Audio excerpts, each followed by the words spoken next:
Today we're going to talk about the power of Roth IRA. So if we have a 59-year-old individual that has a traditional IRA and they have $100,000, this money is invested, and if we use the rule of 72, and for the sake of the presentation, we use a 10.3% return, which I know will double about every 7 years. So we have a 59-year-old with 100,000. In 7 years, they'd be 66, and they would have $200,000 in their account. And again, in another 7 years at 73, they would have $400,000 in their account. Now, if they took a withdrawal and distributed this whole $400,000, they'd have to pay some taxes because it's a pre-tax traditional IRA.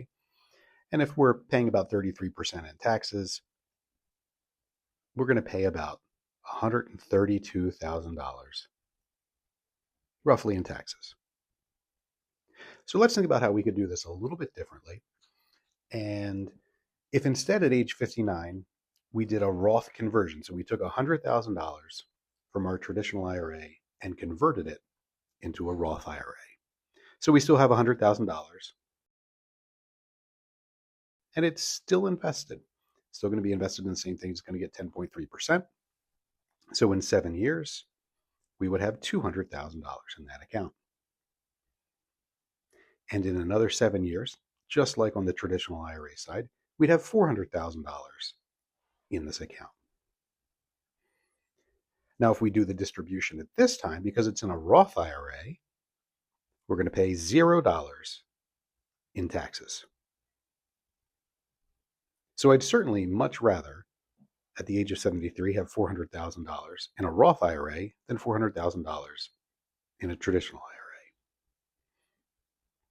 But we do need to pay some taxes on this IRA to Roth conversion. On $100,000, if we're paying about 33% in taxes, we're going to pay about $33,000, give or take for rounding, in taxes. If we didn't do it and that money stayed invested and was earning the same 10.3%, it's going to also double every 7 years. So in 7 years, I'd have $66,000. And in another 7 years, I'd have $132,000, which theoretically I could use to pay the taxes on my traditional IRA at that time. However, we need to remember that traditional and Roth are tax deferred. So 10.3% earned outside of that traditional IRA or Roth is not going to be 10.3%. Our after-tax return might only be 8.9%. And we're not going to have $132,000 to pay the taxes at that time. We'd have less.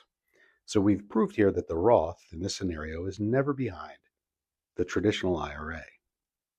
Let's take this a step further. And let's say instead of doing this distribution, we left the money inside the Roth IRA. So in 7 years, we'd have $800,000. And in another 7 years, at 87, we would have $1.6 million. And unfortunately, maybe this is where this IRA holder has passed away. It's been inherited, and the beneficiary now has 10 years where they can leave this account open. If it still grows, it could be $3.7 million. And because it's in a Roth IRA, that money is tax-free, all for the cost of the $33,000 conversion that we did at age 59. That's the power of Roth.